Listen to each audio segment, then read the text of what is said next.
petition, as of today, had about 6,400 people that had signed it. And what I was gonna ask Mr. Chapman was, how many of those 6,400 people were citizens of Dublin?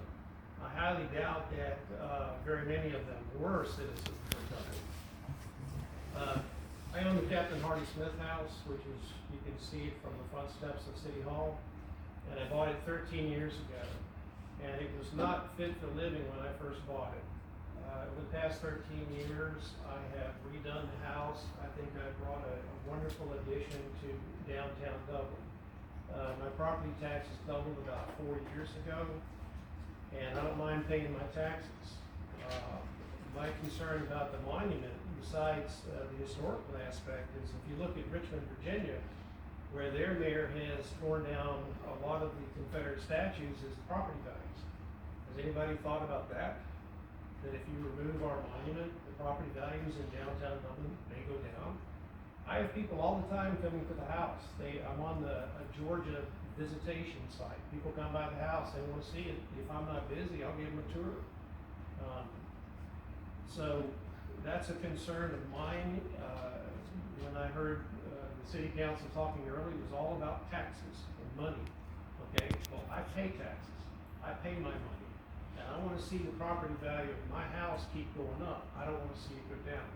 Now, a couple of things that Mr. Chapman spoke of. Historically, he's not correct. But let me get to 1912, okay? 1912, the monument goes up in downtown Dublin. That is the same year that Captain Hardy Smith died, 1912. It's also, and this is my key point for being here, if you look at the skyscraper, the date of the bank is 1912. My great-grandfather was the mayor of Dublin. His picture is right outside. 1912, the First National Bank goes up. Guess who the president of the bank was? My great-grandfather. Guess where he went to church? Right next door, the Methodist Church. I recently put up a display in my house honoring my ancestor, and I read his obituary. What do you think he was doing in 1912 besides opening the biggest bank, the tallest building in 50 miles or 100 miles? I guarantee you he was standing there when that Confederate monument was put up in 1912 with my grandmother, who was born in 1909. She might have been 3 years old, but I can see my grandfather, my great-grandfather, standing there with his daughter and his other children, proudly seeing a monument to the Confederate soldier going up. Frank Corcoran was my great-grandfather. Guess who his father was?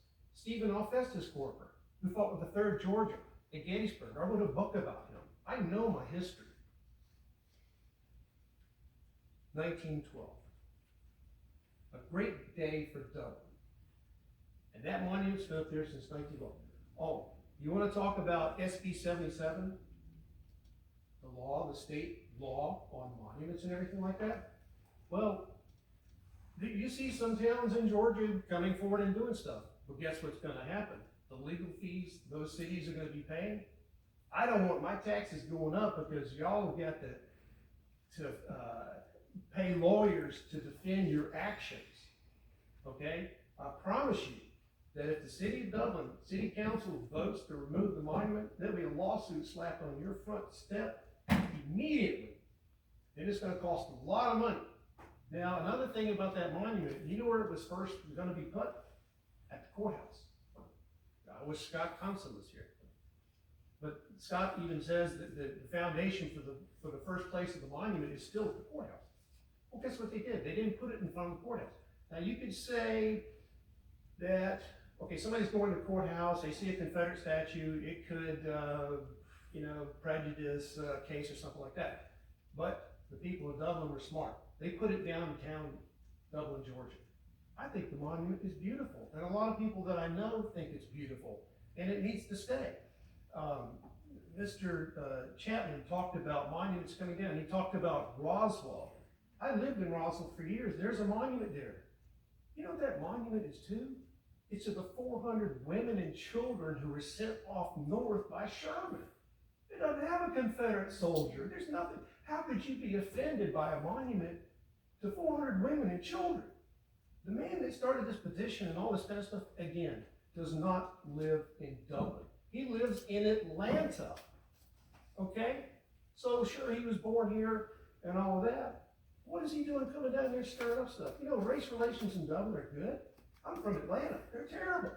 I'm so glad I left Atlanta and came down here. So I would encourage the city council and the mayor. It's fine for this man to speak. I spoke to his brother, the chief of police, and he didn't support what his own brother's doing. But I would encourage y'all to take a look at this and vote no to remove the Confederate statue.